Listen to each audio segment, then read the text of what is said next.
Here we see a very good group of macaws. These macaws, blue and gold and green macaw, are living together.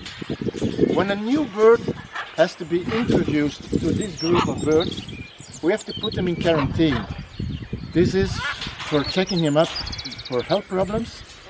Often they can be carrier of psittacosis, and then we need some medication to give before we introduce those birds to these beautiful colonies.